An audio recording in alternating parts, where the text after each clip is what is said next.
My name is Martha Evans. I'm 65 years old, a retired school teacher, a widow, and a mother to one grown son named Daniel.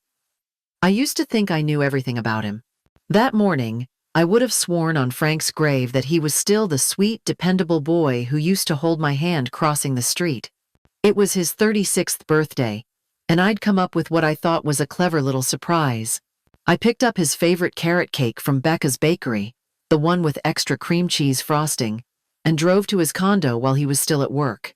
His car was in the driveway, but I knew his office was nearby and he often carpooled, so I slipped into the back seat of his Toyota, cake in hand, and crouched down with a grin on my face, thinking I'd jump out and say surprise as soon as he started the ignition.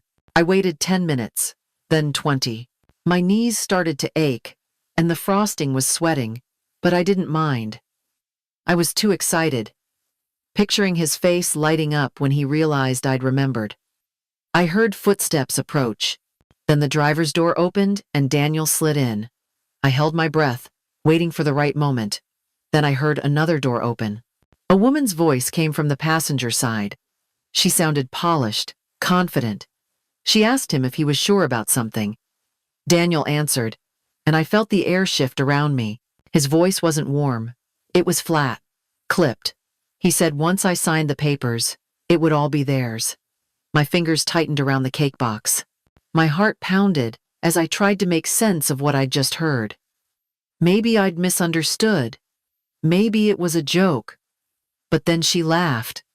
That low, knowing laugh that doesn't belong in jokes.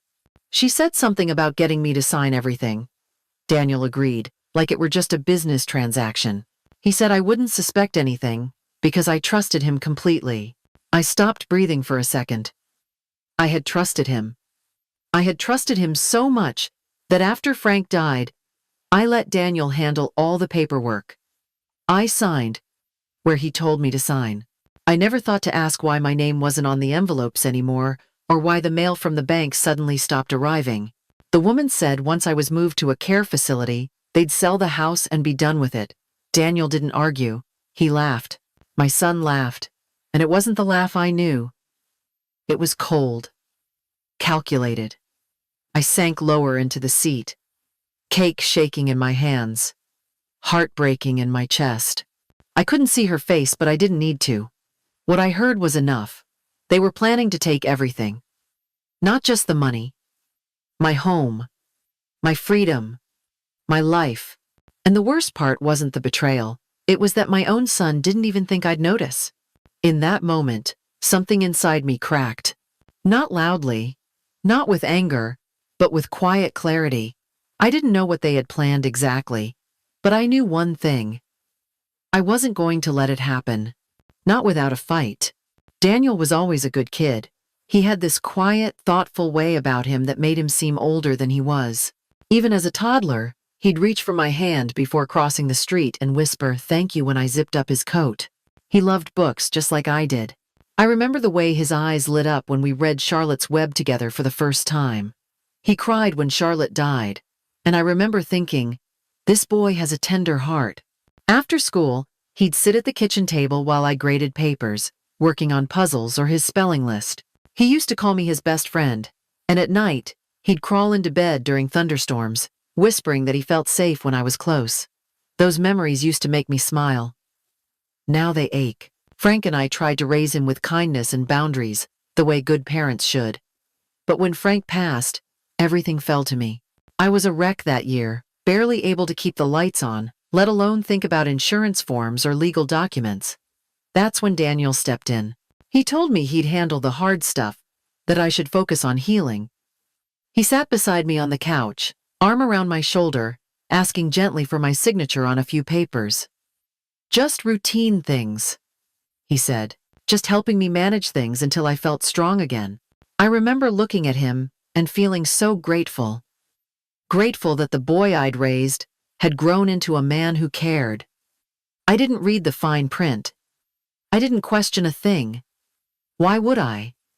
He was my son, my only child, the one person I believed would always protect me. Looking back, the signs had been there for a while. Daniel didn't come around as often, and when he did, It always felt rushed. He'd talk about work, about how busy he was, but never asked much about me anymore. I'd bring up things like updating my will or questions about the house, and he'd change the subject so quickly it left me dizzy. Once, I asked if we should sit down and go over my accounts together. He just smiled and said everything was already being taken care of. At the time, I thought he was being thoughtful, but now, sitting in the stillness of my living room with that cake still on the kitchen counter, I started replaying every moment that had felt off but I'd brushed aside.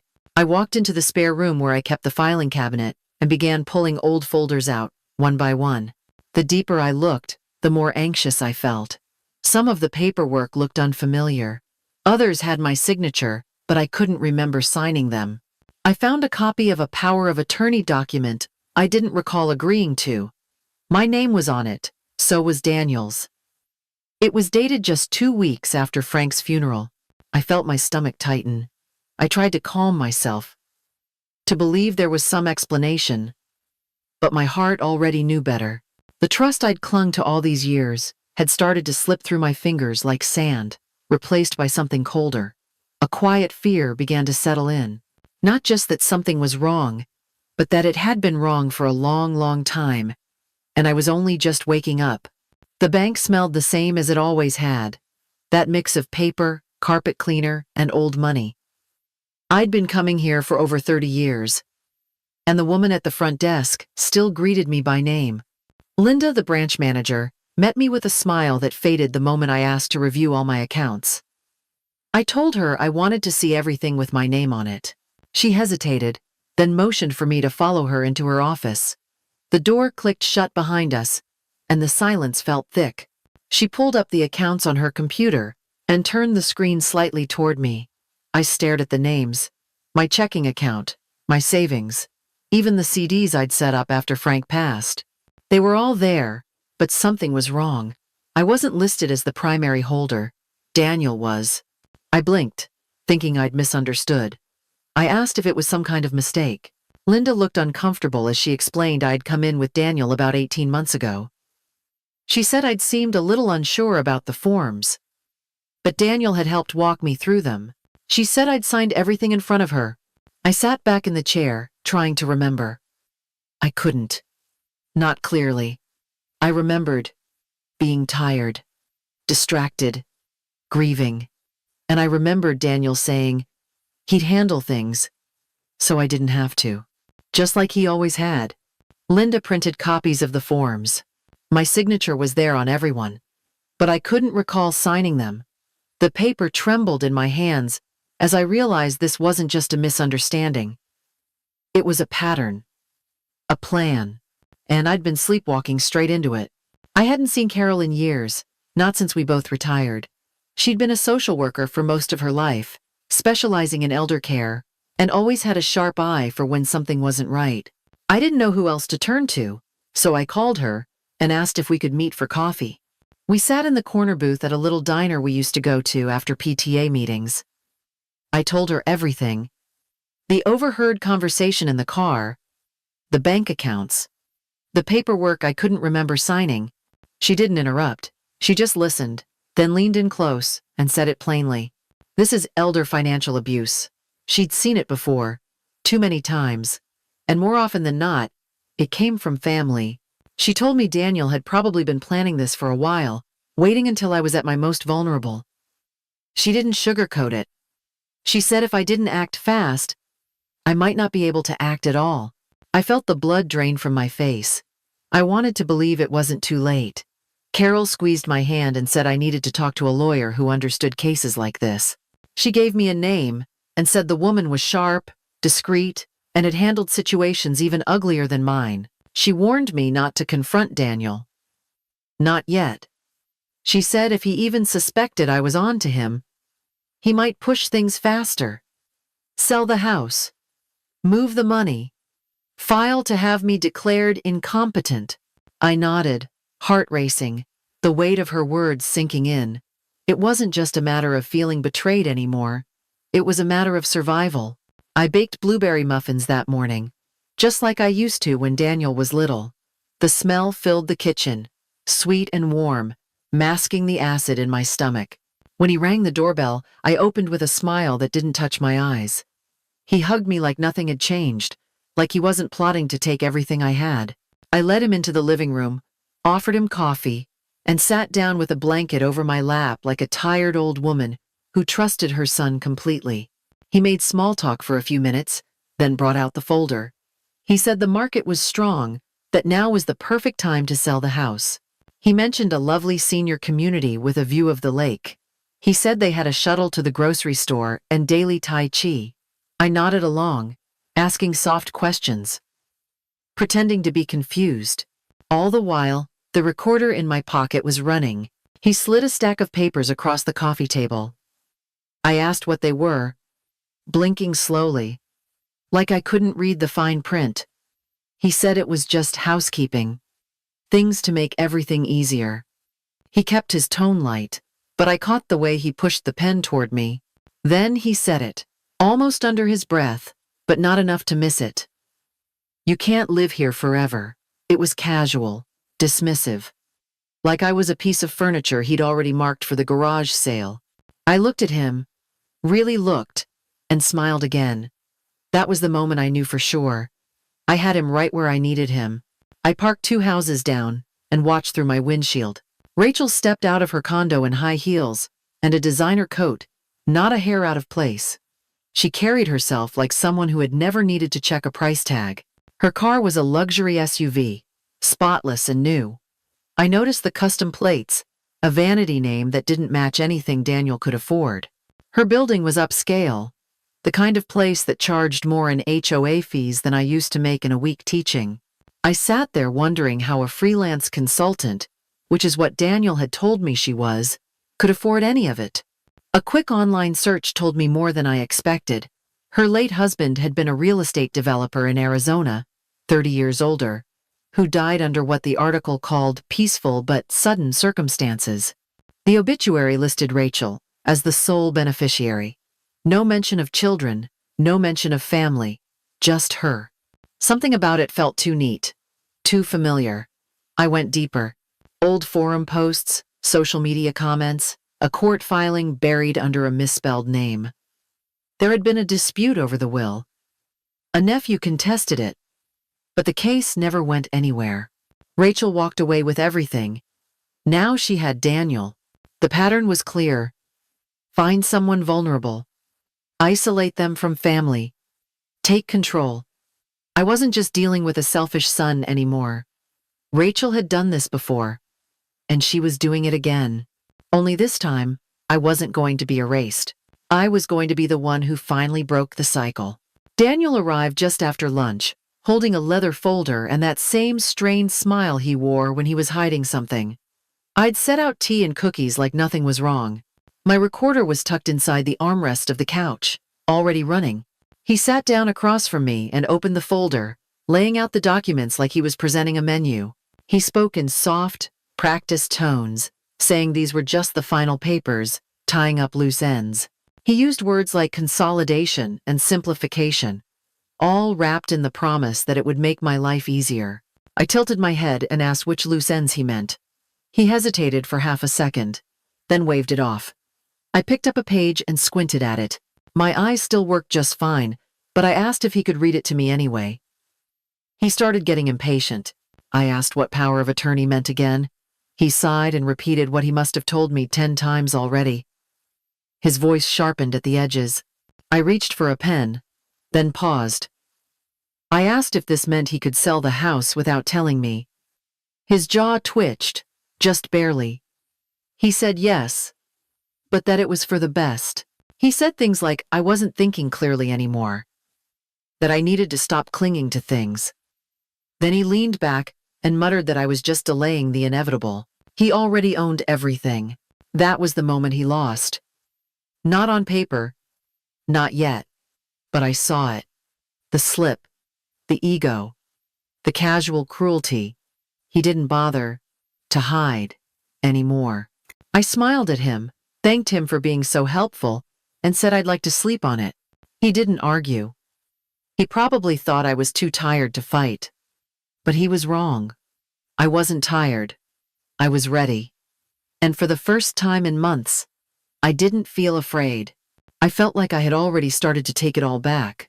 They showed up just after 10. Daniel walked in first. Too confident. Too calm. Rachel followed, clinging to his arm like a woman playing the part of a concerned future daughter-in-law. Behind them was a man in a blazer, carrying a briefcase and a clipboard. He introduced himself as a specialist in geriatric mental health. Said they were there for a wellness evaluation. I invited them in, smiling just enough to keep the air from turning cold. Daniel spoke with forced concern, using words like decline and disoriented.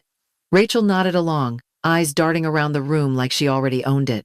The so-called doctor said they needed to ask me a few questions. I said, "Of course." But before he could say another word, the doorbell rang again. This time, it was my lawyer, and right behind her, 2 officers from the local police. Daniel's expression faltered. Rachel stepped back. The air in the room cracked like thunder. My lawyer calmly stated that she had reason to believe an attempt was being made to unlawfully remove me from my home under false pretenses. The officers asked a few questions. I handed over the recorder. I watched Daniel's face as his own voice spilled out of the tiny speaker. The phrases were unmistakable. Once she signs, it's all ours. You're just delaying the inevitable. I already own everything. Rachel's jaw clenched, but she said nothing. The fake doctor started inching toward the door. The police stopped him. Daniel sputtered. He said it was all a misunderstanding. He tried to look shocked, then tried to look hurt, but mostly he just looked exposed. They took statements. They wrote everything down. They told Daniel not to contact me again and informed him that an investigation was underway. My lawyer said she'd be filing a civil case, and possibly a criminal one too. I stood there, quiet for a moment, then looked him in the eye. My voice didn't shake when I said it. You forgot something, Daniel. I taught you how to read. But I never taught you how to outsmart me. It's been 6 months since that day. The day I stood in my own living room and reminded my son of who raised him. The house is quiet now, but it's the kind of quiet that feels earned. Peaceful, not empty. Daniel got probation and court-ordered counseling. He's not allowed to contact me. Rachel disappeared from town a few weeks after the investigation started. Word is she's facing new charges in another state. I haven't heard her name since, and I don't plan to. The money he took was returned. Not all of it, but enough.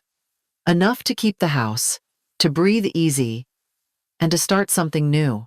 I used part of it to tear out the patchy lawn and build raised beds in the front yard. Now, there's a community garden out there. Peppers, tomatoes, zinnias. Neighbors stop by to help, or just to sit on the bench I had installed beneath the old oak tree. Most mornings, I drink coffee on the porch and watch the light hit the sunflowers. They're tall this year, taller than me. Some of them lean a little, but they still reach for the sundae. I like that about them. I still think about Daniel. Not every day, but enough. There's a kind of grief that lingers when trust breaks that deeply, but it doesn't rule me anymore. I used to define myself as a mother first. Now, I'm just me, Martha, a woman who survived heartbreak and found something brighter on the other side. Last week, a little girl from down the street brought me a small pot with a single sunflower seedling. She said her mom told her they always grow toward the light, no matter what. I smiled and told her that was true. And for the first time in a long while, I knew I would too.